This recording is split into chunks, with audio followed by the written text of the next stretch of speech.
Hey guys, അപ്പോൾ ഇന്നത്തെ video എന്ന് പറഞ്ഞിട്ടുണ്ടെങ്കിൽ ഒരു ഡിഫറെൻറ്റ് കൈൻഡ് ഓഫ് വീഡിയോ ആണ്. ഈ ഒരു റെഡ് ചാർട്ടില്ലേ, ഇത് ഞാൻ ക്രിസ്മസിൻ്റെ ടൈമിൽ വാങ്ങിയതായിരുന്നു, ക്രിസ്മസിൻ്റെ ക്രാഫ്റ്റ് ഒക്കെ ചെയ്യാൻ വേണ്ടിയിട്ട്. പക്ഷേ ക്രിസ്മസ് കഴിഞ്ഞ് ഇത്രയും മാസമായിട്ടും ഈ ചാർട്ട് മാത്രം തീർന്നിട്ടില്ല. ഞാൻ കുറേ യൂസ് ചെയ്തു, എന്നിട്ടും ഇത്രയും ബാക്കി ഉണ്ടായിരുന്നു. ഈ ഒരു ചാർട്ട് എന്ന് വെച്ചിട്ടുണ്ടെങ്കിൽ കുറച്ച് കട്ടിയുള്ള ചാർട്ടാണ്. അതുകൊണ്ട് എനിക്ക് എല്ലാ ക്രാഫ്റ്റിനും ഇതങ്ങ് യൂസ് ചെയ്യാൻ പറ്റില്ല. വല്ല കാർഡ് ഉണ്ടാക്കാൻ അങ്ങനത്തേനൊക്കെ യൂസ് ചെയ്യാൻ പറ്റുള്ളൂ.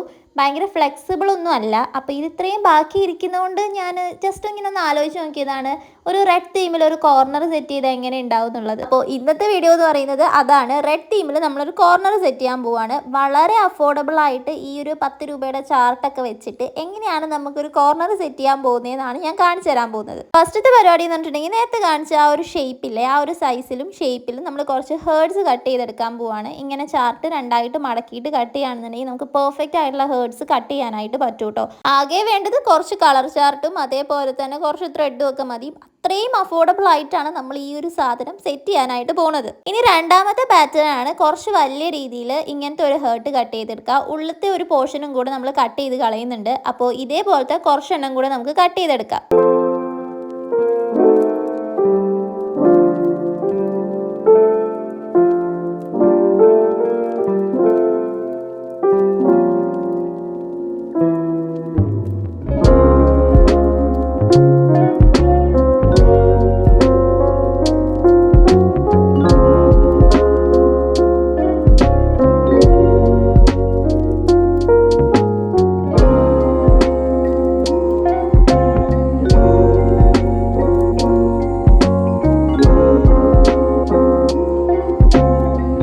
പരിപാടി കഴിഞ്ഞു. ഇനി അടുത്ത പരിപാടി കുറച്ചും കൂടെ ചെറിയ സൈസിൽ കുറച്ച് ഹേർട്സും കൂടെ കട്ട് ചെയ്തെടുക്കുന്നുണ്ട്. അതും ഇതേപോലെ വരച്ചിട്ട് നമ്മൾ ഒരേപോലെ ചാർട്ട് മടക്കിയിട്ട് വരച്ചിട്ട് പിന്നെ അങ്ങനെ കട്ട് ചെയ്തെടുക്കലാണ്. അതാകുമ്പോൾ നമുക്ക് ഒരേ സൈസിൽ നല്ല പെർഫെക്റ്റ് ആയിട്ടുള്ള കുറേ ഹേർട്സ് കിട്ടും.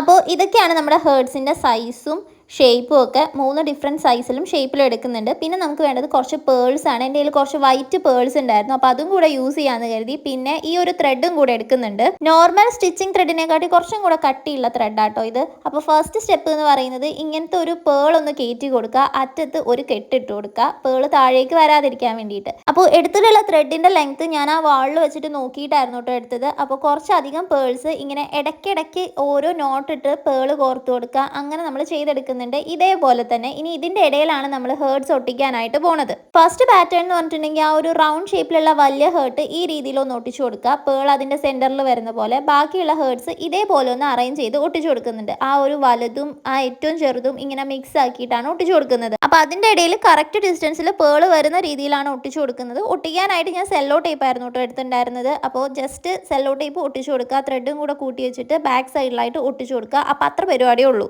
അപ്പോൾ ഇതാണ് ഫസ്റ്റ് പാറ്റേൺ എന്ന് പറഞ്ഞിട്ടുണ്ടെങ്കിൽ ചെറുത് വലുത് ആ ഒരു രീതിയിൽ. രണ്ടാമത്തേന്ന് വെച്ചിട്ടുണ്ടെങ്കിൽ സെയിം പോലെ തന്നെ നമ്മൾ പേള് കയറ്റി കൊടുത്തിട്ട് നോട്ട് ഇട്ട് കൊടുക്കുകയാണ് ചെയ്യുന്നത്. കഴിഞ്ഞ ആ ഒരു സ്ട്രിങ്ങിനെ കാട്ടി 2 പേളിൻ്റെ ഡിസ്റ്റൻസ് ഈ ഒരു സ്ട്രിങ്ങിൽ കുറച്ചും കൂടെ കൂടുതലായിരിക്കും. അതിൻ്റെ ഇടയിൽ ചെറിയ ഒരു 4-5 ഹേർട്സ് വെക്കാൻ പാകത്തിനാണ് സെറ്റ് ആക്കിയിട്ടുള്ളത്. ബാക്കിൽ കുറച്ച് പടക്കം പൊട്ടിക്കുന്ന സൗണ്ട് ഒക്കെ ഉണ്ടാവും, അതൊന്ന് ഇഗ്നോർ ചെയ്യുക. എന്താണെന്നറിയില്ല, വിഷു ആയിട്ടില്ല, ആവാനായിട്ടുള്ളപ്പോഴത്തേക്കൂടെ പടക്കം പൊട്ടിക്കാൻ തുടങ്ങിയിട്ടുണ്ട്. എനിവേസ് ഇതാണ് കേട്ടോ സെക്കൻഡ് പാറ്റേൺ.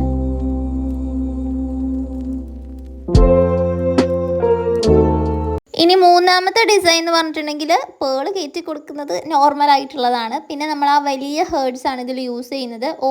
ആ ഒരു സെൻറ്റർ ഭാഗത്ത് ആ ഹോളുള്ള ഹേർട്സ് ഇല്ലേ, അതിൻ്റെ സെൻറ്ററിൽ പേള് വരുന്ന രീതിയിലാണ് ഇത് ഒട്ടിച്ചു കൊടുക്കുന്നത്. അതിൻ്റെ ഇടയിലായിട്ട് മറ്റേ ഹേർട്ടും കൂടെ ഈ രീതിയിലൊന്ന് ഒട്ടിക്കുന്നുണ്ട്. പിന്നെ നാലാമതായിട്ട് നമ്മൾ പേൾസ് മാത്രമുള്ള ഒരു സ്ട്രിങ്ങും കൂടെ ഉണ്ടാക്കി എടുത്തിട്ടുണ്ട് കേട്ടോ. അതിൻ്റെ 2 അറ്റത്ത് മാത്രം ഹേർട്സ് കൊടുത്തിട്ടുണ്ട്. അപ്പോൾ ഇതാണ് ഫൈനൽ ലുക്ക് വരുന്നത്. 3 പാറ്റേൺ ആണ് ഉണ്ടാക്കിയിട്ടുള്ളത്. 3 പാറ്റേണും 2 എണ്ണം വെച്ച് ഉണ്ടാക്കിയിട്ടുണ്ട്. നെക്സ്റ്റ് വേണ്ടത് നമുക്കൊരു ഹേർട്ട് കട്ട് ചെയ്തെടുക്കാം. ഒന്നല്ല, ഒരു 4 ഹേർട്സ് നമ്മൾ ഇതേപോലെ വരച്ച് കട്ട് ചെയ്തെടുക്കുന്നുണ്ട്. അത് എന്തിനാണെന്നുള്ളതൊക്കെ ഞാൻ വഴിയേ പറയാം. അപ്പം 4 ഹേർട്സ് കട്ട് ചെയ്യുന്നുണ്ട്. അതേപോലെ തന്നെ അതിനൊരു റെഡ് പെയിൻറ്റും കൂടെ കൊടുത്തെടുക്കുന്നുണ്ട്. ഹേർട്സിൻ്റെ ഒപ്പം 4 പീസ് ഓഫ് കാർഡ്ബോർഡും കൂടി ഇതേപോലെ കട്ട് ചെയ്തെടുത്തിട്ടുണ്ടായിരുന്നു. പിന്നെ രണ്ടും നല്ല രീതിയിൽ പെയിൻറ്റ് ചെയ്ത് കൊടുക്കുന്നുണ്ട്. പെയിൻറ്റ് ചൂസ് ചെയ്യാൻ പിന്നെ വലിയ പണിയൊന്നും ഉണ്ടായിരുന്നില്ല. ഫുൾ ഇന്ന് റെഡ് ആണല്ലോ, മൊത്തത്തിൽ ഇന്നൊരു റെഡ് മയാണ്. അതുകൊണ്ട് റെഡ് പെയിൻ്റ് ആണ് ഹേർട്ടിനും കൊടുത്തിട്ടുള്ളത്.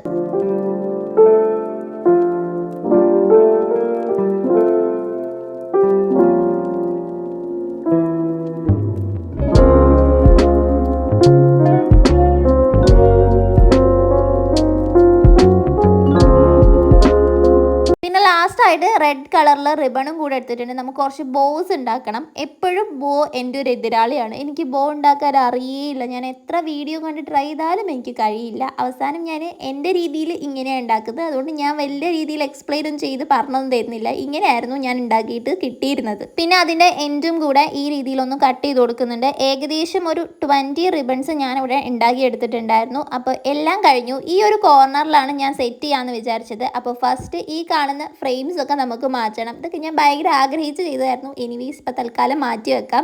ഡബിൾ സൈഡ് ടേപ്പ് വെച്ചിട്ട് ഞാൻ എല്ലാം വോളിലേക്ക് അറ്റാച്ച് ചെയ്തിട്ടുണ്ടായിരുന്നത്. അപ്പോൾ കുറച്ചൊക്കെ അവിടെ പറ്റി പിടിച്ചിരിക്കുന്നുണ്ടായിരുന്നു. അപ്പോൾ അതൊക്കെ ഒന്ന് കളയുന്ന പരിപാടിയാണ് ഇപ്പോൾ കാണുന്നത്. ഡബിൾ സൈഡ് ടേപ്പ് വോളിൽ നിന്ന് ഇളകി പോരാൻ ഒരു ബെസ്റ്റ് ഐഡിയ എന്ന് പറയുന്നത് എന്താണെന്ന് വെച്ചിട്ടുണ്ടെങ്കിൽ ഈ സ്കെയിൽ ഉണ്ടാവില്ലേ, സ്കെയിൽ എന്ന് വെച്ചാൽ സ്റ്റീലിൻ്റെ സ്കെയിലൊക്കെ ഇങ്ങനെ ചൂടാക്കിയിട്ട് ഇളക്കി എടുത്തിട്ടുണ്ടെങ്കിൽ പെട്ടെന്ന് പോരും കേട്ടോ. വോളിന് വലിയ കേടുപാടുകളൊന്നും ഇല്ലാതെ പെട്ടെന്ന് നമുക്ക് എടുക്കാനായിട്ട് പറ്റും. അപ്പോൾ എല്ലാ സ്ട്രിങ്സും ഞാൻ ഇതേപോലെ ഒട്ടിച്ചു കൊടുത്തിട്ടുണ്ട്. ഫൈനൽ ലുക്ക് കണ്ടല്ലോ അല്ലേ. ഇനി നമുക്ക് ഈ ഒരു ഹേർഡ്സ് ഈ ഒരു സൈഡിലായിട്ട് ഒട്ടിക്കാം. 4 ഹേർഡ്സും ഈ കാണുന്ന രീതിയിൽ ഒന്ന് ഒട്ടിച്ചു കൊടുക്കുന്നുണ്ട്. ഇനിയുള്ള പരിപാടി ബാക്കിയുള്ള ഒരു ബോസും കൂടെ ഒട്ടിച്ചു കൊടുക്കുക എന്നുള്ളതാണ്. അതൊരു സ്കാറ്റേർഡ് പാറ്റേണിലാണ് ഒട്ടിക്കുന്നത്. അതും ഡബിൾ സൈഡ് ടേപ്പ് വെച്ചിട്ട് ഒട്ടിച്ചത്. ഒരു ചെറിയ piece of double side tape ബാക്കിൽ ഉണ്ടായാൽ മതി.